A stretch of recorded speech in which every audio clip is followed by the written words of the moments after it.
Welcome dear students, आप सभी का स्वागत है हमारे यूट्यूब चैनल पे। तो दोस्तों, यह वीडियो एमपी बोर्ड कक्षा 10वीं विषय विज्ञान यानी कि जिन छात्रों का विज्ञान का पेपर होने वाला है उनके लिए बहुत ही ज़्यादा इंपॉर्टेंट होने वाला है। अगर आपने इस वीडियो को कंप्लीट वॉच कर लिया तो यकीन मानिए कि आपका 75/75 पक्का मैं इस वीडियो से कर दूंगा। ऐसी ऐसी चीज़ें बताऊँगा जो आपने कभी भी कल्पना ही नहीं की होगी और किसी ने आपको बताई भी नहीं होगी। ठीक है, आपने मेरा जलवा देखा होगा किस प्रकार मैंने चारों के चारों पेपर किस प्रकार एज ए टीज डिट्टो छापता हूँ मैं। ठीक है, तो विज्ञान के लिए भी तैयार हो जाइए क्योंकि इसका भी पेपर एज ए टीज छापने वाला हूँ। ठीक है, तो बिल्कुल भी निश्चिंत रहिए, वीडियो को कंप्लीट वॉच कीजिए। वीडियो में आगे बढ़ने से पहले अगर आपने वीडियो को लाइक नहीं किया है, हम चैनल को सब्सक्राइब नहीं किया तो चैनल को सब्सक्राइब कर ले क्योंकि ऐसे ही वीडियो में लाता रहूँगा और पेपर को छापता रहूँगा। ठीक है, तो हाई स्कूल परीक्षा 2023-24 विषय विज्ञान कंप्लीट इसका सॉल्यूशन मैं करवाने वाला हूँ। ये होने वाला है 10वीं वालों के लिए रामबाण। ठीक है, अगर आपने वीडियो को कंप्लीट वॉच कर लिया तो आपको विज्ञान की टेंशन खत्म। ठीक है, एक दो वीडियोस और मैं बना दूंगा ताकि आपको आसानी होगी। ठीक है, तो आपको 75/75 की ये तैयारी है और आपको 75/75 दिलवा कर ही रहूँगा। ठीक है, लेकिन शर्त ये है कि आपको वीडियो को कंप्लीट वॉच करना है। ठीक है, चलिए शुरू करते हैं बिना किसी टाइम को बर्बाद किए। ठीक है, एक एक क्वेश्चन को ध्यान से देखना है, साथ ही जो अलग से चीज़ें बताऊंगा मैं उनका भी आपको ध्यान रखना है क्योंकि वो भी परीक्षा में आने के बहुत सारे चांसेस है। ठीक है, चलिए शुरू करते हैं। हाई स्कूल परीक्षा विषय विज्ञान आपके 23 क्वेश्चंस आते हैं। टाइम आपको 3 आवर्स के मिलता है। 75 मार्क्स है। 75/75 की तैयारी। चलिए शुरू करते हैं। पहला जो क्वेश्चन है पूछा गया है, सही विकल्प का चयन करके लिखिए। तो देखिए, किसी रासायनिक अभिक्रिया में भाग लेने वाले पदार्थ क्या कहलाते हैं। सुनिए अब हमारी बात ध्यान से, क्योंकि अलग से जो चीज़ें बताऊंगा वो भी आपको ध्यान रखना है। ठीक है, ऐसा नहीं कि जो पेपर में है वही नहीं, जो अलग से चीज़ें बताऊंगा उनका भी आपको ध्यान रखना है। चलिए, तो किसी रासायनिक अभिक्रिया में भाग लेने वाले पदार्थ क्या कहलाते हैं। तो देखिए, उन्हें कहते हैं अपन अभिकारक। जो भाग लेते हैं उन्हें क्या कहते हैं, अभिकारक। लेकिन जो अभिक्रिया के बाद उत्पन्न होते हैं, ठीक है, आफ्टर रिजल्ट, तो उन्हें कहते हैं उत्पाद। ठीक है, तो जो भाग लेंगे उन्हें क्या कहेंगे, उन्हें तो कहेंगे अभिकारक, और जो उत्पन्न होंगे अभिक्रिया के बाद उन्हें क्या कहेंगे, हम उत्पाद कहेंगे। ठीक है, इंग्लिश मीडियम वालों के लिए मैं बता देता हूँ, अभिकारक किन्हें कहते हैं। अभिकारक होते हैं रिएक्टेंट। ठीक है, और उत्पाद क्या होते हैं, प्रोडक्ट।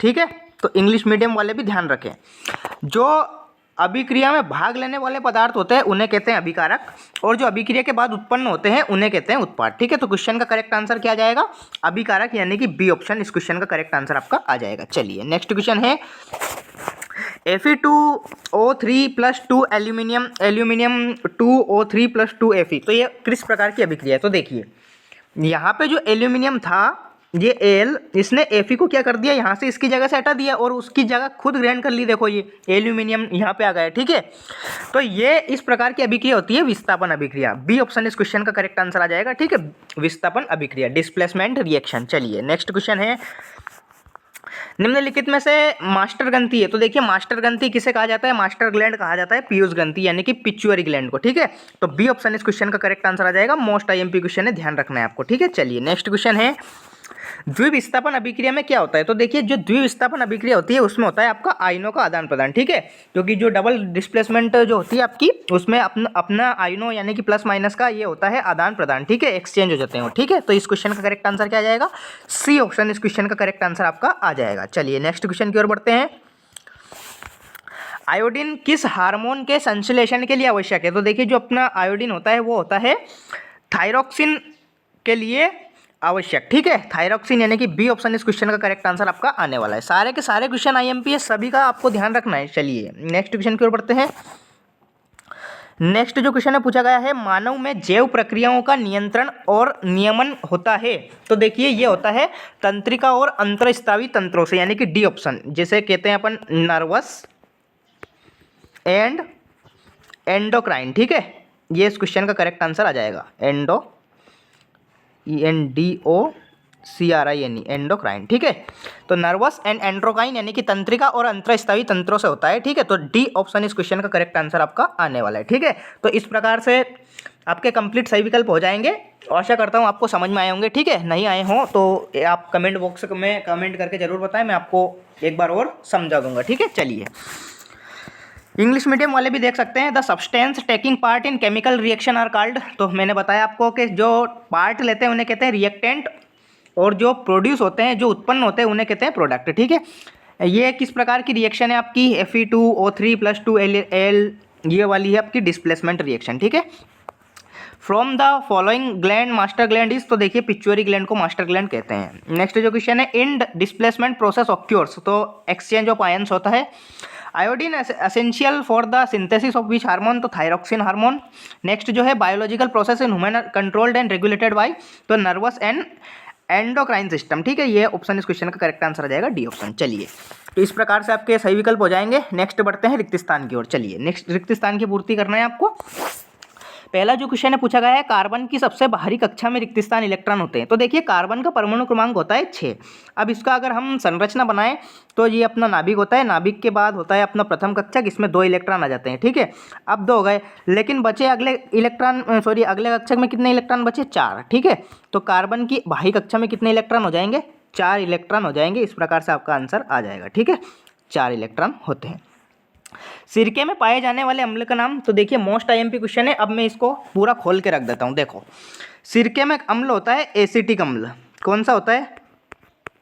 एसिटिक अम्ल। अब देखो, अलग से जो चीज़ें बताऊंगा वो बहुत ही इंपॉर्टेंट है। सिरके में एसिटिक अम्ल होता है, ये हर कोई बताएगा, लेकिन मैं आपको बताता हूँ एक्स्ट्रा चीज़ें, और वही आती है परीक्षा में।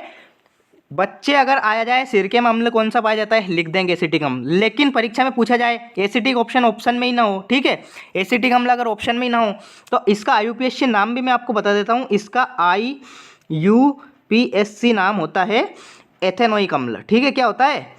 एथेनोइक अम्ल, एथेनोइक एसिड इसका आईयूपीएससी नाम होता है। ये अगर ऑप्शन में एसिटिक अम्ल ना हो तो आप क्या करेंगे? Ethanoic acid. ठीक है, ये होता है इसका आईयूपीएससी नाम, ये होता है इसका सामान्य नाम एसिटिक अम्ल। इसका सूत्र भी याद रखिए, इसका सूत्र होता है CH3COOH, ये इसका सूत्र होता है। ठीक है, तो तीनों ऑप्शन इस क्वेश्चन के करेक्ट आंसर हो सकते हैं। ठीक है, CH3COOH, एसिटिक अम्ल और एथेनोइक अम्ल। ठीक है, ये इस क्वेश्चन का करेक्ट आंसर हो जाएगा। सिरके में एसिटिक अम्ल पाया जाता है, जिसे आईयूपीएससी नाम क्या होता है इसका? एथेनोइक अम्ल। इसका सूत्र क्या होता है? CH3COOH। ठीक है, चलिए नेक्स्ट क्वेश्चन की ओर बढ़ते हैं। लोहे के बर्तनों को जंग से बचाने के लिए रिक्त स्थान की परत चढ़ाई जाती है। तो देखिए, परत चढ़ाई जाती है जिंक की, जिंक या फिर इसे जस्ता भी बोल सकते हैं अपन, जिंक या जस्ता की। ठीक है, और इस प्रक्रिया का नाम क्या होता है? इस प्रक्रिया का नाम होता है यशद लेपन। ठीक है, यशद लेपन। इस प्रक्रिया को क्या कहते हैं? जिंक की जो हम परत चढ़ाते हैं धातुओं पर, उसे कहते हैं यशद लेपन। ठीक है, तो जंग से बचाने के लिए कौन सी परत चढ़ाई जाती है? जिंक या जस्ते की परत चढ़ाई जाती है। नेक्स्ट क्वेश्चन है, वह सूची जिसमें धातुओं को उनकी क्रियाशीलता के अवरोही क्रम में व्यवस्थित किया जाता है। तो देखिए, इसे कहते हैं अपन गतिविधि सूची। कौन सी? गतिविधि सूची। ठीक है, गतिविधि सूची कहते हैं, जिसे इंग्लिश में कहते हैं एक्टिविटी सीरीज। क्या कहते हैं? Activity series. गतिविधि सूची इस क्वेश्चन का करेक्ट आंसर हो जाएगा। धातुओं को अगर हम घटते क्रम में यानी कि अवरोही क्रम में व्यवस्थित करें तो उस सूची को क्या कहते हैं? गतिविधि श्रृंखला कहते हैं। ठीक है, क्या कहते हैं? गतिविधि श्रृंखला भी बोल सकते हैं अपन, सूची भी बोल सकते हैं, दोनों ही क्वेश्चन के करेक्ट आंसर हो जाएंगे। चलिए नेक्स्ट क्वेश्चन की ओर बढ़ते हैं। सोडियम हाइड्रोजन कार्बोनेट का सामान्य नाम क्या है? तो देखिए, सोडियम जो हाइड्रोजन कार्बोनेट होता है, इसका सूत्र आप याद रखिए। इसका सूत्र होता है NaHCO3। ठीक है, ये तो होता है इसका सूत्र। इसका जो नाम होता है वो होता है बेकिंग सोडा। क्या होता है? Baking soda. ठीक है, बेकिंग सोडा इस क्वेश्चन का करेक्ट आंसर आ जाएगा। ठीक है, चलिए नेक्स्ट क्वेश्चन की ओर बढ़ते हैं। सरलतम हाइड्रोजन कार्बन है, तो देखिए सभी को पता है कि सरलतम हाइड्रोकार्बन कौन सा है? मेथेन। ठीक है, मेथेन इस क्वेश्चन का करेक्ट आंसर आ जाएगा। मेथेन यानी कि CH4, क्योंकि इसमें एक कार्बन होता है और 4 हाइड्रोजन होते हैं। ये इसकी संरचना बनती है ऐसे। ठीक है, ये इस प्रकार से इससे 4 हाइड्रोजन जुड़े होते हैं ये। ठीक है, चलिए इस प्रकार से आपके रिक्त स्थान हो जाएंगे। चलिए नेक्स्ट क्वेश्चन की ओर बढ़ते हैं। नेक्स्ट क्वेश्चन आपका पूछा गया है, सत्य असत्य चुनकर लिखिए। तो आपको ट्रू फॉल्स बताना है। चलिए, सारे के सारे इंपॉर्टेंट है, ध्यान देते चलिए। चलिए, पहला जो क्वेश्चन है पूछा गया है, पुरुषों में XX लिंग गुणसूत्र पाए जाते हैं। तो बिल्कुल देखिए, ये है गलत बात। क्यों? क्योंकि मैं आपको बताता हूँ कि जो पुरुष होते हैं उनमें एक X तथा एक Y, ये गुणसूत्र पाए जाते हैं। किसमें? पुरुष में। अब बात आती है कि सर XX, तो XX जो गुणसूत्र होते हैं वो पाए जाते हैं महिला में। ठीक है, ये किस में पाए जाते हैं? महिला में। तो यानी कि ये पहला जो क्वेश्चन है, इसका करेक्ट आंसर क्या हो जाएगा? असत्य, क्योंकि पुरुषों में XX लिंग गुणसूत्र नहीं पाए जाते, पुरुषों में पाए जाते हैं XY गुणसूत्र। ठीक है, ये तो पहले क्वेश्चन का करेक्ट आंसर हो जाएगा असत्य। ठीक है, असत्य इस क्वेश्चन का करेक्ट आंसर हो जाएगा। चलिए नेक्स्ट क्वेश्चन है उत्तल लेंस को अपसारी लेंस कहते हैं। तो देखिए इसको पूरा मैं खोल के रख देता हूँ, फिर आपको लेंस और इनमें कोई भी दिक्कत नहीं आएगी। चलिए देखिए, ये होता है आपका उत्तल लेंस। अब ये उत्तल लेंस क्या करता है, प्रकाश की जो किरणें आती है इन्हें क्या कर देता है, एक जगह इकट्ठी कर देता है। ठीक है, एक जगह इकट्ठी कर देता है, तो इसे कहते हैं अभिसारी लेंस। कौन सा कहते हैं, ये प्रकाश की किरणों को क्या करता है, अभिसारित करता है, तो इन्हें अभिसारी लेंस कहते हैं। किस लेंस को, उत्तल लेंस को। ठीक है, चलिए पहली बात। दूसरी बात आती है आपकी, जो अवतल लेंस होता है इस प्रकार से होता है आपका अवतल लेंस। ये क्या करता है, प्रकाश की किरणों को फैला देता है। ठीक है, तो इसे कहते हैं अपसारी लेंस, क्योंकि ये अपसारित करता है। ठीक है, अपसारी लेंस किसे, अवतल लेंस को, कॉनकेव लेंस को, अवतल। ठीक है, इसे कहते हैं अपसारी लेंस। चलिए अब बात आती है दर्पण की। तो जो आपका अवतल दर्पण होता है, अवतल दर्पण इस प्रकार से होता है। ठीक है, ये वाला पीछे से पॉलिश होती है, ये क्या करता है, प्रकाश की किरणों को एक जगह इकट्ठी कर देता है, ये भी यहाँ पे। ठीक है, तो इसे कहते हैं अपन अभिसारी दर्पण। ठीक है, अभिसारी दर्पण किसे कहते हैं, अवतल लेंस को। और लास्ट आता है आपका उत्तल दर्पण। तो उत्तल दर्पण किस प्रकार से होता है, इस प्रकार से। ठीक है, ये अंदर से पॉलिश करते हैं इसमें, ये क्या करता है, प्रकाश की किरणों को फैला देता है इस प्रकार से। ठीक है, तो इसे कौन सा कहते हैं, अपसारी दर्पण। ठीक है, ये लो चारों के चारों मैंने बता दिए हैं, अब आपको कोई भी दिक्कत नहीं आएगी। एक बार मैं रिपीट कर देता हूँ। देखिए, उत्तल जो लेंस होता है उसे कहते हैं अपन अभिसारी लेंस। अवतल जो लेंस होता है उसे कहते हैं अपसारी लेंस। अवतल दर्पण होता है उसे कहते हैं अपन अभिसारी दर्पण, और उत्तल जो दर्पण होता है उसे कहते हैं अपसारी दर्पण। ठीक है, चारों के चारों मैंने बता दिए हैं। चलिए, तो ये क्वेश्चन यहाँ पे पूछा गया है, उत्तल लेंस को अपसारी लेंस कहते हैं, तो बिल्कुल गलत बात है। देखिए, उत्तल लेंस का क्या होता है, उत्तल लेंस जो होता है ये प्रकाश की किरणों को एक जगह इकट्ठी कर देता है, तो इसलिए इसे कौन सा कहते हैं, इसे कहते हैं अभिसारी लेंस, ना कि अपसारी लेंस। तो क्वेश्चन का करेक्ट आंसर क्या आ जाएगा, असत्य। इस क्वेश्चन का करेक्ट आंसर आ जाएगा। ठीक है, चलिए असत्य। नेक्स्ट जो क्वेश्चन है पूछा गया है, फूल यानी कि पुष्प का नर जनन अंग पुंकेसर है। तो बिल्कुल सत्य बात है। देखिए, इसका नर जनन अंग होता है पुंकेसर, बिल्कुल करेक्ट बात है, सत्य। नेक्स्ट जो क्वेश्चन है पूछा गया है, मनुष्य के शरीर में शुक्राणु का निर्माण वृषण में होता है। तो ये भी बिल्कुल सही बात है। देखिए, यहाँ पे अगर अंडकोश होता तो वो भी बिल्कुल करेक्ट आंसर आपका आ जाता। ठीक है, अंडकोश। ठीक है, ये भी इस क्वेश्चन का करेक्ट आंसर आ जाता है, वृषण बिल्कुल राइट आंसर माना जाएगा। चलिए नेक्स्ट क्वेश्चन है, जो गुण एक पीढ़ी से दूसरी पीढ़ी में संचारित नहीं होते वे आनुवांशिक गुण कहलाते हैं। तो बिल्कुल गलत बात है। देखिए, वो आनुवांशिक गुण कहलाते हैं जो संचारित यहाँ पे दे रखा है नहीं होते हैं। ठीक है, लेकिन वो संचारित होते हैं, उन्हें कहते हैं आनुवांशिक गुण। ठीक है, तो यहाँ पे नहीं की वजह से क्वेश्चन का करेक्ट आंसर क्या आ जाएगा, असत्य। इस क्वेश्चन का करेक्ट आंसर आ जाएगा। ठीक है, ये बात, अगर यहाँ पे नहीं होता, मान लो इतना सा होता कि ये जो गुण एक पीढ़ी से दूसरी पीढ़ी में संचरित होते हैं वे आनुवंशिक गुण कहलाते हैं, तो बिल्कुल हम सत्य कर देते हैं इसको, लेकिन यहाँ नहीं होते लिखा रहा है, इसलिए इसे क्या करेंगे हम, असत्य। इस क्वेश्चन का करेक्ट आंसर आपका आ जाएगा। ठीक है, चलिए नेक्स्ट जो क्वेश्चन है पूछा गया है, प्रकाश का किसी सतह से टकराकर उसी माध्यम में लौटना अपवर्तन कहलाता है। तो ये भी बिल्कुल ही गलत बात है, क्योंकि अगर एक सतह से टकराकर वो उसी माध्यम में लौट रही है तो उसे कहते हैं हम परावर्तन, ना कि अपवर्तन। ठीक है, अपवर्तन तो उसे कहते हैं अगर एक माध्यम से दूसरे माध्यम में प्रवेश करती है तो उसे कहते हैं अपवर्तन। ठीक है, परावर्तन होता है एक माध्यम से उसी माध्यम में लौट जाना, यहाँ से प्रकाश की किरण आएगी और उधर ही लौट जाएगी। ठीक है, इसे कहते हैं अपन प्रकाश का परावर्तन। तो क्वेश्चन का करेक्ट आंसर क्या हो जाएगा, असत्य। इस क्वेश्चन का करेक्ट आंसर हो जाएगा। चलिए, इस प्रकार से आपके हो जाएंगे।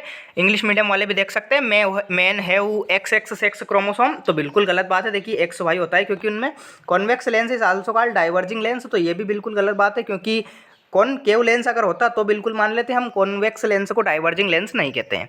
Main reproductive part of a flower is named as stamen, तो बिल्कुल सत्य बात है, पुंकेसर कहते हैं। Sperm is produced in testicles in human body, तो बिल्कुल ये भी करेक्ट बात है। The qualities which are not transmitted, अगर यहाँ पे ट्रांसमिटेड होता केवल तो हम मान लेते, लेकिन नॉट लिखा है इसलिए ये असत्य हो जाएगा।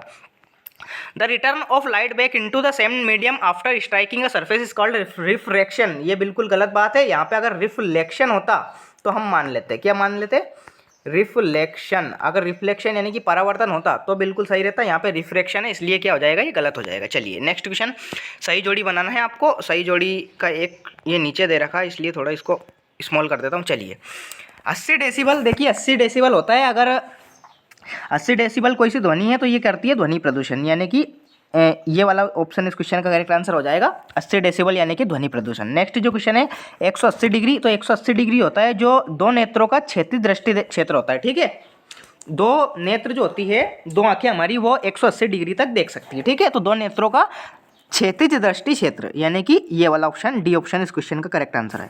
अजैव घटक, तो देखिए अजैव घटक क्या होता है, अजैव घटक होता है वायु, मृदा, जल, यानी कि ए वाला ऑप्शन इस क्वेश्चन का करेक्ट आंसर आ जाएगा। 25 सेंटीमीटर सभी को पता है, 25 सेंटीमीटर क्या होती है, स्पष्ट न्यूनतम दूरी होती है नेत्र की, तो 25 सेंटीमीटर वाले में ये वाला ऑप्शन आपका करेक्ट आंसर आ जाएगा, नेत्र की स्पष्ट न्यूनतम दूरी। परपोषी, परपोषी मानव होता है जो दूसरे पर डिपेंड करता है, ठीक है, मानव इस क्वेश्चन का करेक्ट आंसर हो जाएगा। निकट दृष्टि दोष, तो देखिए निकट जो दृष्टि दोष होता है वो किस लेंस से दूर होता है, वो अवतल लेंस से दूर होता है, और जो दूर दृष्टि दोष होता है, दूर, ये होता है उत्तल लेंस की सहायता से दूर, ठीक है, उत्तल लेंस की सहायता से दूर, ध्यान रखना है। निकट दृष्टि दोष में आ जाएगा उत्तल लेंस, और अगर यहाँ पे दूर दृष्टि दोष होता तो वहाँ पे आता उत्तल लेंस, ठीक है। तो इस प्रकार से आपकी जोड़ी हो जाएगी। चलिए इंग्लिश मीडियम वाले भी देख सकते हैं।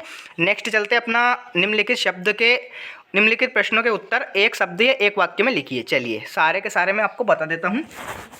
जीव के शरीर में पानी का अवशोषण कहाँ होता है, तो देखिए जीव के जो शरीर है, यानी कि मनुष्य, जीव, सभी का, उसका जो अवशोषण होता है पानी का, वो होता है बड़ी आंत में। कहाँ पे होता है, बड़ी आंत में, जिसे विज्ञान की भाषा में क्या बोलते हैं, विज्ञान की भाषा में बोलते हैं बृहदांत्र। क्या बोलते हैं, बृहदांत्र, ठीक है, बृहदांत्र ये बोलते हैं इसे विज्ञान की भाषा में। बड़ी आंत को क्या कहते हैं, बृहदांत्र, और छोटी आंत को कहते हैं क्षुद्रांत्र, ठीक है। तो बड़ी आंत यानी कि लार्ज इंटेस्टाइन, जीव के शरीर में पानी का अवशोषण कहाँ होता है, तो बड़ी आंत में, यानी कि बृहदांत्र में, और इसे इंग्लिश में कहते हैं लार्ज इंटेस्टाइन, ठीक है। चलिए मोटर की बैटरी से बहने वाली धारा, तो देखिए मोटर की जो बैटरी होती है उससे बहने वाली धारा होती है अपनी डीसी, डायरेक्ट करंट, यानी कि दिष्ट धारा। क्या बोलते हैं इसे, दिष्ट धारा, ठीक है। ये बैटरी और जो अपना इन्वर्टर होता है घर पे, चार्जर, ये और ये अपनी जो सेल होता है, इनसे सबसे डीसी करंट ये होता है, दिष्ट धारा प्रवाहित होती है। चलिए नेक्स्ट क्वेश्चन है, विद्युत शक्ति का मात्रक लिखिए। तो विद्युत शक्ति का मात्रक आपका हो जाएगा वाट। क्या हो जाएगा, वाट, ठीक है, वाट।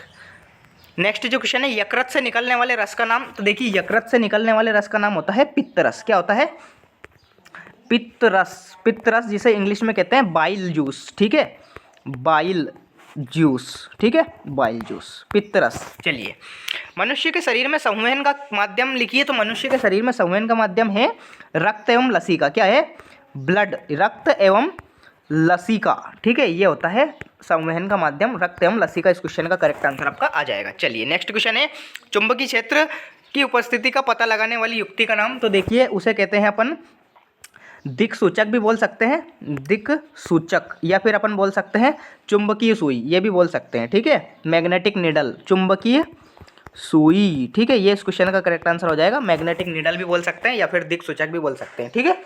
तो चुंबकीय क्षेत्र की उपस्थिति का पता लगाने के लिए क्या होता है, दिक सूचक या फिर चुंबकीय सुई, इस क्वेश्चन का करेक्ट आंसर आ जाएगा। चलिए नेक्स्ट क्वेश्चन की ओर बढ़ते हैं।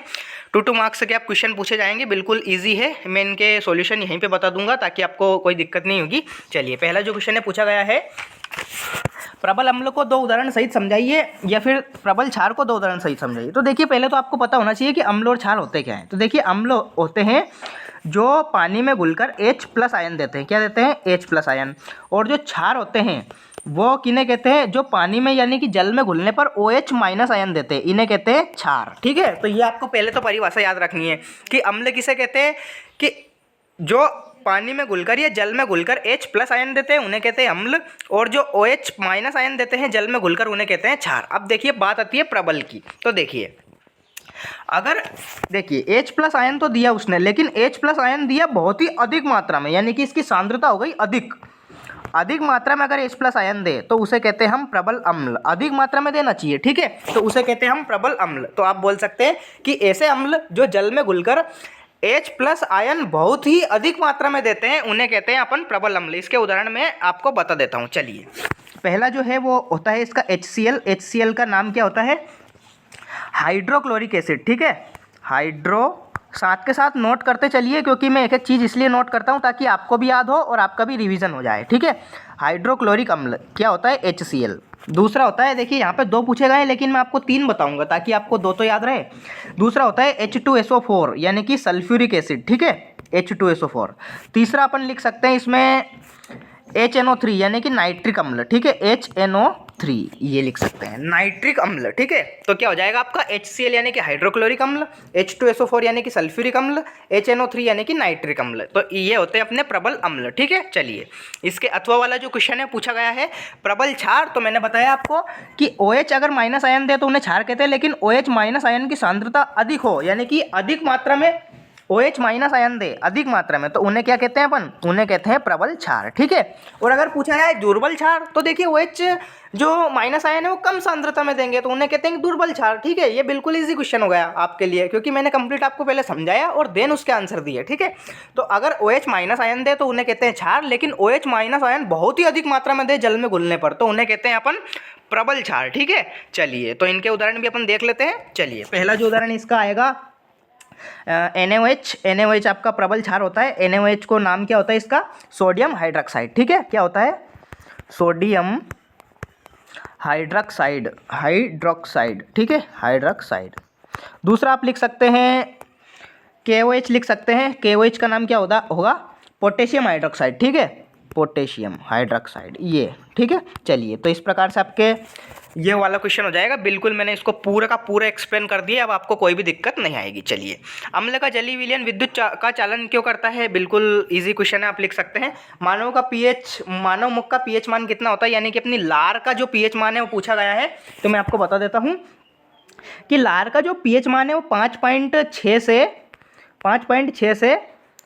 7.9 के बीच में होता है। कितना होता है, 5.6 से 7.9 के बीच में होता है, लेकिन इसका अगर हम एवरेज निकाल दें, औसत निकाल दें, तो ये होता है 6.8। हमने इसका एक औसत निकाल लिया। तो मानव की जो लार होती है, मानव मुख का, इसका पीएच मान कितना होता है, 6.8 आप लिख सकते हैं औसत, लेकिन 5.6 से 7.9 के बीच में होता है। ये अलग अलग मुख पे डिपेंड करता है, ऐसा नहीं कि किसी का ये होगा, ये मतलब सबका ये एक ही होगा। सबका मतलब किसी का 5.6 हो सकता है, किसी का 5.7 हो सकता है, किसी का 6.2 हो सकता है, किसी का 7.8 हो सकता है, अलग अलग डिपेंड करता है। लेकिन एवरेज हमने निकाल लिया इसका 6.8, इस क्वेश्चन का करेक्ट आंसर अपन मान सकते हैं। चलिए नेक्स्ट जो क्वेश्चन है, हाइड्रोकार्बन को उदाहरण सहित लिखिए। तो मैंने सबसे पहले आपको हाइड्रोकार्बन की परिभाषा में आपको बता देता हूँ। देखिए, हाइड्रो से स्पष्ट है हाइड्रोजन, कार्बन से स्पष्ट है कार्बन। तो ऐसे यौगिक जो हाइड्रोजन तथा कार्बन से मिलकर बने होते हैं उन्हें क्या कहते हैं, हाइड्रोकार्बन कहते हैं। लो, पहली बात तो परिभाषा मैंने नाम से ही आपको बता दी, क्या कि हाइड्रोजन तथा कार्बन से मिलकर बनने वाले यौगिक को क्या कहते हैं, हाइड्रोकार्बन कहते हैं। हाइड्रोजन तथा कार्बन से मिलकर बनने वाले यौगिक को क्या कहते हैं, हाइड्रोकार्बन कहते हैं। इसके उदाहरण लिख सकते हैं आप, इसके उदाहरण कोई भी लिख सकते हैं आप। CH4 लिख सकते हैं, मेथेन। ठीक है, सिंपलेस्ट हाइड्रोकार्बन होता है, सरलतम हाइड्रोकार्बन मेथेन। CH2H6 लिख सकते हैं आप, मेथेन के बाद एथेन। ठीक है, ऐसे करके आप लिख सकते हैं, मेथेन, एथेन, प्रोपेन, ब्यूटेन, कुछ भी लिख सकते हैं। ठीक है, चलिए नेक्स्ट क्वेश्चन है विषम परमाणु का उदाहरण। बिल्कुल इजी क्वेश्चन, आप लिख सकते हैं। निम्नलिखित के संरचना सूत्र लिखिए। मेथेन का मैं संरचना सूत्र आपको बता देता हूँ। मेथेन का सूत्र होता है CH4, लेकिन इसकी मैं संरचना भी बताऊंगा। देखिए, C कार्बन यहाँ पे होता है, इसके 4 हाइड्रोजन होते हैं, क्योंकि कार्बन की संयोजकता भी 4 होती है, इसके आर पार 4 हाइड्रोजन लगे होते हैं। इस प्रकार से इसकी संरचना बन जाएगी। पेंटेन, तो देखिए पेंटेन में कितने हाइड्रोजन होते हैं, मेथेन के बाद आता है एथेन, एथेन के बाद आता है प्रोपेन, प्रोपेन के बाद आता है ब्यूटेन, पेंटेन 5 पे आता है। ठीक है, यानी कि 5 कार्बन होंगे इसमें, 1 2 3 4 5 इस प्रकार से होंगे। इसका सूत्र पहले देख लेते हैं, इसका C5H12 ये सूत्र होगा इसका। ठीक है, क्योंकि जो सिंगल बॉन्ड वाले एथेन होते हैं उनमें अपना हाइड्रोजन की जो संख्या होती है कार्बन की संख्या की दुगुनी करके 2 जोड़ दो, तो यानी कि 5 दूनी 10 + 2। ठीक है, अब इसके आसपास हम 12 हाइड्रोजन लगाएंगे इस प्रकार से, 1 H यहाँ, 1 H यहाँ, 1 H यहाँ, सबकी संयोजकता पूर्ण होगी। ये इस प्रकार से आपको जोड़ना है, ये होगा इसका संरचना सूत्र। ये H 12 हो जाएंगे और अपने कार्बन 5 हो जाएंगी, ये बन गया इसका संरचना सूत्र इस प्रकार से। ठीक है, तो मेथेन और पेंटेन का संरचना सूत्र जो कि बहुत ही ज़्यादा इंपॉर्टेंट है, एक क्वेश्चन इसका पूछा जाता है, तो आपको इसका ध्यान रखना है। चलिए, एथेन की इलेक्ट्रॉन बिंदु संरचना बिल्कुल आप बना सकते हैं। C2H4 इसका फॉर्मूला होता है, सॉरी C2H6 इसका फॉर्मूला होता है। इसकी आप इलेक्ट्रॉन संरचना बना सकते हैं। आपको 6 हाइड्रोजन तथा 2 कार्बन लगाना है इस प्रकार से, एक C यहाँ पे, फिर आप हाइड्रोजन लगा के एक ये इलेक्ट्रॉन ऐसे करके बना सकते हैं। ठीक है, बिल्कुल इजी क्वेश्चन है। चलिए, हरे पौधे में होने वाली प्रकाश संश्लेषण की क्रिया का संतुलित समीकरण, तो देखिए बिल्कुल ही मोस्ट IMP क्वेश्चन है, ये मैं आपको बता देता हूँ। देखिए, इसका समीकरण मैं आपको बता देता हूँ। सबसे पहले लेंगे हम कार्बन डाइऑक्साइड के 6 अणु 6CO2 प्लस हाइड्रोजन, सॉरी अपना जल होता है उसके लेंगे 12 अणु, तो 12H2O, फिर क्या बनेगा इससे, देखो सबसे पहले बनेगा इससे ग्लूकोज यानी कि C6H12O6, एक तो ये बन गया। फिर बनेगा आपका ऑक्सीजन यानी कि 6CO2। फिर बनेगा आपका जल यानी कि 6H2O और निकलेगी इसमें ऊर्जा। ऊर्जा कितनी निकलेगी, 673 केल्विन। कितनी निकलेगी, 673 केल्विन इसमें ऊर्जा निकलेगी। तो ये इसका संतुलित समीकरण हो जाएगा, आप इसका स्क्रीनशॉट ले सकते हैं। 6CO2 + 12H2O बराबर 6H12O6 + 6O2 + 6H2O + 673 केल्विन ऊर्जा। ये इस क्वेश्चन का करेक्ट आंसर हो जाएगा। चलिए, मनुष्य की लार में कौन सा एंजाइम होता है, तो देखिए इसका नाम मैं आपको बता देता हूँ। मनुष्य की जो लार होती है उसमें एमाइलेज, कौन सा होता है, एमाइलेज एंजाइम होता है। एमाइलेज, एमाइलेज को सलेवरी, ये इसका एक और नाम होता है, सलेवरी एमाइलेज ये भी बोलते हैं इसको। इसका एक और नाम मैं आपको बता देता हूँ, क्योंकि देखिए मैं सारे के सारे बताता हूँ, ऐसा नहीं जो बुक में हो। इसका एक और नाम होता है टाइलिन। क्या होता है, टाइलिन, ठीक है। लेकिन आपको ध्यान तो इनका ही रखना है, वैसे एमाइलेज ही ये आपको ध्यान रखना है, एमाइलेज। इसका कार्य क्या होता है, इसका कार्य में मैं आपको बता देता हूँ। इसका कार्य होता है जो आपका कार्बोहाइड्रेट होता है, कार्बोहाइड्रेट यानी कि स्टार्च, ठीक है, स्टार्च भी उसे ही कहते हैं। स्टार्च का क्या करता है, ये पाचन करता है, ठीक है, ये होता है। तो आप इसमें लिख सकते हैं, 2 मार्क्स का क्वेश्चन है कि मनुष्य की लार में एमाइलेज एंजाइम पाया जाता है तथा इसका कार्य होता है कार्बोहाइड्रेट यानी कि स्टार्च का पाचन करना। ये इस क्वेश्चन का करेक्ट आंसर आ जाएगा। प्रभावी लक्षण अप्रभावी लक्षण बिल्कुल इजी क्वेश्चन है, आप कर सकते हैं। नेक्स्ट जो क्वेश्चन है, मानव में संतान लिंग, बिल्कुल इजी क्वेश्चन है, आप ये कर सकते हैं सारे के सारे, ठीक है। इनको नहीं बताऊंगा क्योंकि इजी को क्या बताना। मेंडल अपने प्रयोगों में किन पौधों का, तो आपको सबको पता है, मटर के पौधों का प्रयोग किया था, ठीक है। चलिए नेक्स्ट क्वेश्चन है, वायु में प्रकाश की चाल, बिल्कुल आप लिख सकते हैं, बता देता हूँ मैं। सी से इसको दर्शाते हैं, 3 × 10⁸ ये होता है इसकी वायु या निर्वात में प्रकाश की चाल होती है। 3 × 10⁸ मीटर प्रति सेकंड, ये मतलब 1 सेकंड में प्रकाश इतने मीटर चलता है, ठीक है, ये होती है प्रकाश की चाल। ध्वनि की भी आप याद कर लीजिए, ध्वनि की होती है 332 मीटर प्रति सेकंड, ये होती है, ठीक है। और यही कारण है, अब देखिए ध्वनि की कारण, तो ध्वनि का जो ये वेग हो गया वो हो गया कम, और प्रकाश का था बहुत ही ज़्यादा, 3 × 10⁸ मीटर प्रति सेकंड, ठीक है। अब देखो, जब बारिश के दिनों में बिजली कड़कती है तो बिजली जो पहले कड़क जाती है उसकी उजाला जो हमें पहले दिख जाता है, लेकिन जो गर्जना होती है वो हमें लेट सुनाई देती है। क्यों, क्योंकि ध्वनि की जो चाल है वो प्रकाश की चाल की बिल्कुल ही बहुत ही कम है, ठीक है। इसलिए जो पहले तो क्या होता है, तड़ित जो झंझा होता है, यानी कि हमें पहले ये लाइट दिखाई देती है और देन गर्जना सुनाई देती है, ठीक है, यही कारण है उसका। चलिए, डायोप्टर को परिभाषित कीजिए, बिल्कुल इजी क्वेश्चन है। लेंस की शक्ति का मात्रक होता है डायोप्टर, लेंस की क्षमता या शक्ति का, ठीक है, लेंस की शक्ति का मात्रक होता है डायोप्टर, ठीक है। इसका P बराबर 1/f सूत्र होता है, तो आप लिख सकते हैं कि मीटर में मापी गई फोकस दूरी के व्युत्क्रम को डायोप्टर कहते हैं, ठीक है, 1/मीटर इसका सूत्र हो सकता है। चलिए, मानव नेत्र में पाई जाने वाली किन्हीं 4 संरचनाओं के नाम लिखिए। तो देखिए, मानव की जो नेत्र है उनमें बहुत सारी पाई जाती है, तो मैं बता देता हूँ आपको। जैसे कि रेटिना होती है, रेटिना मतलब दृष्टिपटल, जहाँ अपना प्रतिबिंब बनता है। कॉर्निया होता है, ठीक है, कॉर्निया। पुतली होता है, इसका आपको चित्र भी याद रखना है क्योंकि ये बहुत ही ज़्यादा इंपॉर्टेंट है, पुतली होती है। काचाप द्रव्य होता है, ठीक है, बहुत सारे होते हैं काचाप द्रव्य, और भी होते हैं स्वच्छ मंडल, ठीक है, सारे के सारे इंपॉर्टेंट है, आपको याद रखना है। मानव नेत्र में पाए जाने वाले किन्हीं 4 नेत्र दोषों के नाम तो मैं बिल्कुल बता देता हूँ। देखिए, पहला होता है आपका निकट दृष्टि दोष। निकट को इंग्लिश में क्या कहते हैं, मायोपिया, ठीक है, मायोपिया। देखिए, निकट दृष्टि दोष क्या होता है वो भी आप याद रखिए कि निकट की वस्तुएं तो स्पष्ट दिखाई देती है लेकिन दूर की नहीं दिखा देती है, ठीक है, उसमें उल्टा होता है, तो आपको ध्यान रखना है। दूसरा होता है आपका दूर दृष्टि दोष, दूर जिसे कहते हैं अपन हाइपरमेट्रोपिया, ठीक है, क्या कहते हैं, हाइपरमेट्रोपिया, ठीक है, ये कहते हैं अपन दूरदृष्टि दोष को। दूरदृष्टि दोष को दीर्घ दृष्टि दोष भी कहा जाता है। तीसरा होता है आपका जरा दृष्टि दोष, जरा जो कि बुढ़ापे में होता है, क्योंकि इसमें ना तो हमें दूर की वस्तु दिखाई देती है ना हमें पास की वस्तु दिखाई देती है, जिसे इंग्लिश में कहते हैं अपन प्रेसबायोपिया, ठीक है, क्या कहते हैं, प्रेसबायोपिया, ये कहते हैं। चौथा होता है आपका दृष्टि वैषम्य। इसमें क्या होता है, जो लाइनें होती है आपकी क्षैतिज वर्टिकल, उनमें डिफरेंस नहीं कर पाते अपन, दृष्टि वैषम्य, ठीक है, ये कहते हैं अपन। तो मैंने 4 आपको दोष बता दिए हैं, चारों का आपका ध्यान रखना है दृष्टि वैषम्य। चलिए नेक्स्ट क्वेश्चन है, निम्नलिखित विद्युत अवयवों के प्रतीक बनाइए। बहुत ही ज़्यादा इंपॉर्टेंट क्वेश्चन है, आपको ध्यान रखना है। देखिए बैटरी का कैसे बनेगा, बैटरी का एक डंडा आपको बड़ा बनेगा, एक छोटा बनेगा, इसमें प्लस और माइनस आयन होते हैं। बड़े वाले की तरफ लगाना है आपको प्लस और छोटे वाले की तरफ लगाना है माइनस, ठीक है। सेलों का संयोजन, तो देखिए एक को सेल को दूसरे सेल से जोड़ दो, ये हो जाएगा आपका सेलों का संयोजन, ये इस प्रकार से, ठीक है। ये यहाँ पे हो जाएगा प्लस, यहाँ पे माइनस, यहाँ पे प्लस, यहाँ पे माइनस, यहाँ पे प्लस, यहाँ पे माइनस, तो ये हो जाएगा आपका सेलों का संयोजन, ठीक है। चलिए प्रतिरोध का सबको पता है, ये धारा के मार्ग में रुकावट डालता है, इस प्रकार से इसका चित्र बन जाएगा। इसका मात्रक भी याद रखिए, इसका मात्रक होता है ओम, ठीक है, ये वाला। चलिए नेक्स्ट क्वेश्चन की ओर बढ़ते हैं।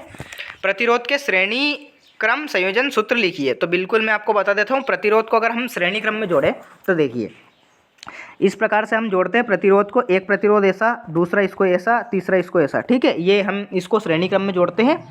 इसका सूत्र क्या आता है, इसका सूत्र आता है तुल्य प्रतिरोध का R बराबर R1 plus R2 plus R3। ये होता है अपना श्रेणी क्रम में। कौन से क्रम में, श्रेणी क्रम में, यानी कि एक के सामने दूसरा जोड़ दिया। और समांतर क्रम में किस प्रकार से जोड़ते हैं, समांतर क्रम में जोड़ते हैं हम इस प्रकार से, ये एक के नीचे एक अगर जोड़ें तो ये होता है अपना समांतर क्रम में, ठीक है। ये इस प्रकार से जोड़ते हैं समांतर क्रम में, और श्रेणी क्रम में जोड़ते हैं किस प्रकार से, श्रेणी क्रम में जोड़ते हैं इस प्रकार से, ये एक के बाद एक जोड़ेंगे, ठीक है, ये इस प्रकार से, ठीक है। तो दोनों के दोनों आपको ध्यान रखना है, बिल्कुल आईएमपी क्वेश्चन है प्रतिरोध वाला। नेक्स्ट क्वेश्चन है, जैव निम्नीकरणीय प्रदूषकों के नाम या फिर अजैव निम्नीकरणीय प्रदूषकों के नाम। तो बिल्कुल आप कर सकते हैं। देखिए जैव निम्नीकरण जो होते हैं वो होते हैं घरेलू अपशिष्ट बोल सकते हैं आप, एक तो घरेलू अपशिष्ट, और क्या बोल सकते हैं आप, मलमूत्र बोल सकते हैं, ठीक है, मलमूत्र, या फिर कृषि एवं जंतु अपशिष्ट, ये भी आप बोल सकते हैं। अजैव निम्नीकरणीय प्रदूषकों में क्या आ जाएगा, तो देखिए अजैव निम्नीकरण प्रदूषकों में आ जाएगा आपका कृषि रसायन, एक तो आ जाएगा कृषि रसायन, और क्या आ जाएगा आपका पॉलीथीन आ सकता है, ठीक है, पॉलीथीन, और क्या आ सकता है, और आ सकता है आपके कृत्रिम रेशे, कृत्रिम रेशे यानी कि मैन मेड होते हैं, ठीक है, कृत्रिम, प्राकृतिक नहीं, कृत्रिम रेशे, ठीक है, कृत्रिम रेशे, ये आ जाएगा, ठीक है। तो जैव और अजैव निम्नीकरणीय प्रदूषकों के मैंने आपको नाम बता दिए। नेक्स्ट क्वेश्चन की ओर बढ़ते हैं।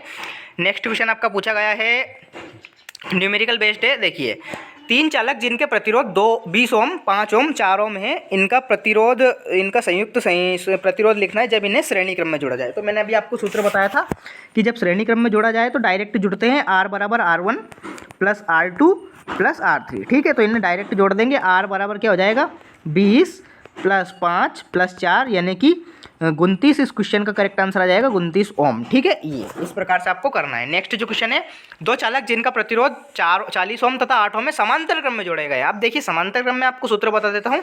समांतर क्रम में क्या होता है सूत्र इसका, ये होता है 1/R बराबर 1/R1 plus 1/R2 plus 1/R3। जितने जोड़ेंगे उतना चलता जाएगा। अगर 4 हो तो 1/R4, ठीक है, इस प्रकार से जोड़ेंगे। तो देखिए 2 चालक जिनका प्रतिरोध 40 ओम, तो इसको सॉल्व कर लेते हैं जल्दी से। देखिए 40 ओम, देखिए 1/40 आ जाएगा यहाँ पे, प्लस 1/8 आ जाएगा यहाँ पे, ठीक है। चलो 40 और 8 का एलसीएम हम लेंगे, 40 आ जाएगा। 1 प्लस 8 के फायदे में 40 आता है 5 बार, तो 5 और 1 कितना हो जाएगा 6/40, ठीक है, 6/40। अब ये 6/40 क्या है, 1/R है। अब लेकिन हमें तो चाहिए R का मान, तो इन दोनों को पलटेंगे, तो R बराबर क्या हो जाएगा 40/6, ठीक है, 40/6।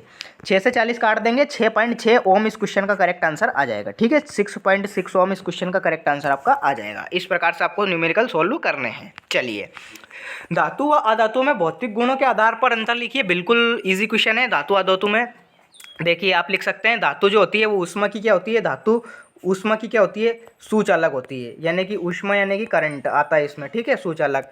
और जो अधातु होती है वो ऊष्मा की क्या होती है, वो ऊष्मा की कुचालक होती है, क्योंकि अधातु में करंट नहीं आता, जैसे कि लकड़ी, ठीक है, उसमें करंट थोड़ी नहीं आएगा, कुचालक होती है।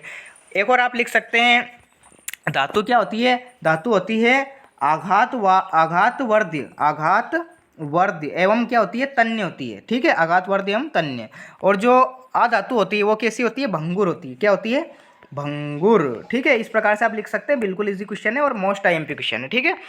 नेक्स्ट जो है धातु अधातु में रासायनिक गुणों के आधार पर अंतर, तो बिल्कुल ये भी आप लिख सकते हैं। जो धातु होती है देखिए ये क्या होती है, इलेक्ट्रॉन त्याग कर क्या बनाती है, प्लस आयन बनाती है, क्या बनाती है, प्लस आयन। और जो अधातु होती है वो क्या बनाती है, वो बनाती है माइनस आयन या फिर उदासीन, ठीक है, माइनस आयन बनाती है।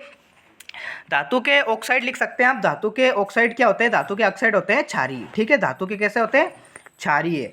और अधातु के कैसे होते हैं? अधातु के ऑक्साइड होते हैं अम्लीय एवं उदासीन। कैसे होते हैं? अम्लीय व उदासीन। कैसे होते हैं? अम्लीय या उदासीन। ये इसको आपको ध्यान रखना है। नेक्स्ट जो लिख सकते हैं आप कि धातु जो होती है वो इलेक्ट्रॉन त्याग कर प्लस आयन बनाती है, और जो अधातु होती है वो ऋण आयन बनाती है। ये आप लिख सकते हैं, बिल्कुल इजी क्वेश्चन है। निम्नलिखित पादप हार्मोन के कार्य लिख सकते हैं आप, ऑक्सिन, जिब्रेलिन, साइटोकाइनिन या थायरोक्सिन, इंसुलिन, एड्रेनिन। बिल्कुल इजी क्वेश्चन है, आपको इसको ध्यान रखना है, करेक्ट करना है आपको। प्रतिरोध को मात्रक सहित परिभाषित कीजिए। तो देखिए प्रतिरोध क्या होता है? धारा के मार्ग में रुकावट डालता है, उसे क्या कहते हैं? हम प्रतिरोध कहते हैं। इसका मात्रक क्या होता है? ओम। इस क्वेश्चन का करेक्ट आंसर आ जाएगा। इसका ऐसा ही मात्रक क्या होता है? ओम। इसका सिंबल इस प्रकार से होता है, ठीक है। ओम के नियम से आपको पता है। ओम का नियम क्या होता है?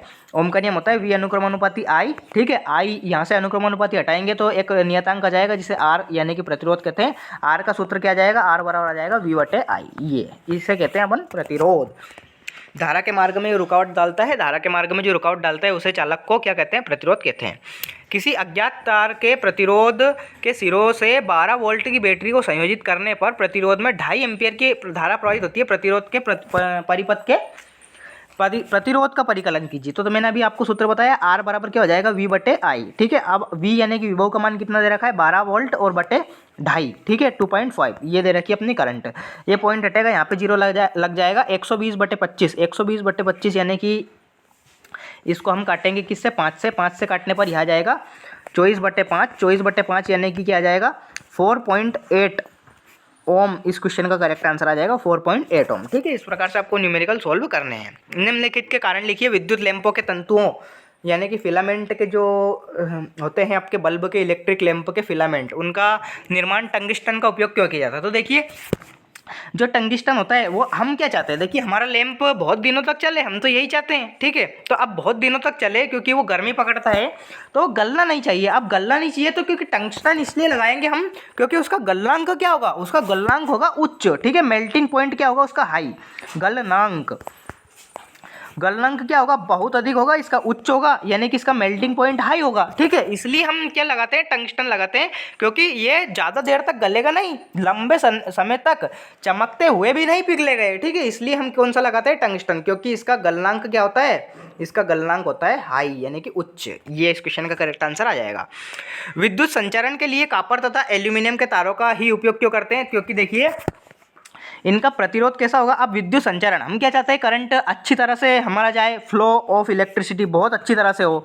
अब क्योंकि प्रतिरोध हम ऐसा लगाएंगे क्योंकि जिसका प्रतिरोध कम होगा उसमें धारा अधिक जाएगी, स्वाभाविक सी बात है। तो देखिए एल्यूमिनियम तथा कॉपर का जो प्रतिरोध होता है वो कैसा होता है? कम होता है, ठीक है। इसका रेसिस्टेंस क्या होता है? कम। किस किस का? कॉपर तथा एल्यूमिनियम का जो प्रतिरोध होता है वो होता है कम। अब प्रतिरोध कम होगा तो धारा आसानी से जा पाएगी, इसलिए हम विद्युत संचारण के लिए कॉपर तथा एल्यूमिनियम के तारों का उपयोग करते हैं। ये इस क्वेश्चन का करेक्ट आंसर आ जाएगा। संयोजन व वियोजन अभिक्रिया में उदाहरण। बिल्कुल संयोजन में आपका दो पदार्थ टूटकर जुड़ते हैं और वियोजन में टूटते हैं, आप लिख सकते हैं, बिल्कुल इजी उदाहरण लिख सकते हैं। विस्थापन, द्विविस्थापन, मोस्ट आईएमपी क्वेश्चन आपको याद करना है, ठीक है। मानव पाचन तंत्र का स्वच्छ नामांकित चित्र, बिल्कुल आपको ये चित्र ध्यान रखना है, ये हर बार पूछा जाता है। रंध्र के खुलने बंद होने की क्रिया का स्वच्छ नामांकित चित्र बहुत ही आईएमपी आपको याद करना है। निशा के दांत में कई दिनों से दर्द हो रहा था, उसने अपने पिताजी से इस बारे में बताया तो वह अपने दांत चिकित्सक के पास ले गए। उसने उसे विशेष कुर्सी पर बिठाकर छोटे से विशेष उपकरण से देखा और बताया कि उसके दांत में कुछ फंसा हुआ है जिस कारण उसका मसूड़ा में संक्रमण हो गया है। दवाई लेने से कुछ दिनों में ठीक हो जाएगा। अब देखिए कुछ क्वेश्चन हैं, चलिए पहला जो क्वेश्चन है, दंत चिकित्सक ने जिस छोटे विशेष उपकरण का प्रयोग किया वह क्या था? तो मैं आपको बता देता हूँ, वह था अवतल दर्पण था। क्यों? अब मैं आपको बताता हूँ इसका कारण। देखिए जो अवतल दर्पण होता है ये किसी भी वस्तु का बहुत ही बड़ा प्रतिबिंब बना सकता है, बहुत ही बड़ा। तो दांत में उसका जो फंसा हुआ था उसको देखने के लिए इसने अवतल दर्पण का प्रयोग किया। अवतल दर्पण का प्रयोग जो होता है वैसे भी चिकित्सक यानी कि जो ईयर नोज टंग ईएनटी विशेषज्ञ होते हैं, ईयर नोज टंग, वो अवतल दर्पण का उपयोग करते हैं ताकि बड़ा प्रतिबिंब अपन प्राप्त कर सकते हैं। उपकरण से संक्रमण होने का पता किस प्रकार से लगा? तो मैंने आपको बताया है कि उसने अवतल दर्पण का प्रयोग किया तो अवतल दर्पण ने उसके दांत का बड़ा एवं आवर्धित प्रतिबिंब बनाया। इस कारण से उपकरण से संक्रमण होने का पता लगा। उपकरण में प्रयुक्त होने वाले विशेषज्ञ ने मानव जीवन को सुखद बनाने में कैसे कैसे सहयोग दिया, तो बिल्कुल आप कर सकते हैं, क्योंकि अवतल जो दर्पण होता है वो किसी वस्तु का बहुत ही बड़ा प्रतिबिंब बना सकता है, इसलिए मानव जीवन को सुखद बनाया। बिल्कुल सही बात है, क्योंकि डॉक्टरों द्वारा इनका प्रयोग किया जाता है तो आसानी से वो इलाज कर सकते हैं। ठीक है, तो फिजिक्स की देन है सारी, तो आप ये लिख सकते हैं। इसके और वाला क्वेश्चन है, सुनीता स्कूटर पर बाजार जा रही थी। पिछले ही दिन उसके स्कूटर का पश्चिम दृश्य दर्पण टूट गया था, इसलिए वह बार बार गर्दन घुमाकर पीछे देख रही थी। क्यों? रेखा के स्कूटर में लगा पश्चिम दर्पण कैसा था? तो देखिए, वाहनों का जो पश्चिम दर्पण होता है वो हमेशा होता है उत्तल दर्पण। उत्तल दर्पण क्यों होता है? क्योंकि उत्तल दर्पण जो होता है वो वस्तु का एक तो बनाता है छोटा प्रतिबिंब। ठीक है, पहली बात तो कैसा प्रतिबिंब बनाता है? छोटा। दूसरी बात बनाता है सीधा। ठीक है, अब छोटा प्रतिबिंब बनाएगा तो हम पीछे का पूरा नज़ारा हम देख सकते हैं छोटे से ही कांच में। ठीक है, तो हमें पूरा का पूरा पीछे का ट्रैफिक नजर आ जाएगा। ठीक है, तो रेखा के स्कूटर में लगा पश्चिम दर्पण कैसा था? उत्तल दर्पण था। कैसा? उत्तल दर्पण। ठीक है, उससे प्रतिबिंब कैसा बनता था? तो उससे प्रतिबिंब कैसा बनता था? छोटा बनता था। ठीक है, छोटा। और क्या? छोटा एवं सीधा। इसके लिए शीघ्र ही दर्पण बदलना क्यों आवश्यकता? तो बिल्कुल, क्योंकि उसका एक्सीडेंट हो सकता है, क्योंकि पीछे पीछे बार बार वो घूम घूम कर देख रही है, तो उसका एक्सीडेंट हो सकता है, क्योंकि उत्तल लेंस उसे लगाना पड़ेगा, इसलिए उसको शीघ्र ही दर्पण बदलना आवश्यक है। ठीक है, तो इस प्रकार से सारे आपके क्वेश्चंस हो जाएंगे।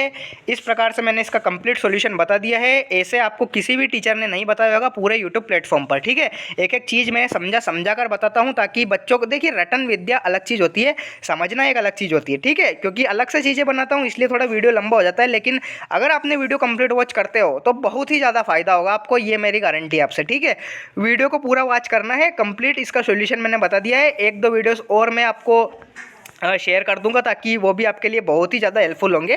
ठीक है, तो वीडियो को कंप्लीट वॉच करना है, चैनल को लाइक एंड सब्सक्राइब कर लीजिए, ताकि ऐसे ही वीडियो का नोटिफिकेशन आपको सबसे पहले मिल पाए। 75/75 की गारंटी है। जलवा आप देख चुके हैं किस प्रकार मैं पेपर छापता हूँ, पीछे वीडियोस पड़े हुए हैं, पेपर सॉल्यूशन पड़ा हुआ है, आप प्रूफ विद प्रूफ मिला के देख सकते हैं। ठीक है, चलिए तो मिलते हैं नेक्स्ट वीडियो में, तब तक के लिए टाटा बाय बाय, जय हिंद, वंदे मातरम, भारत माता की जय।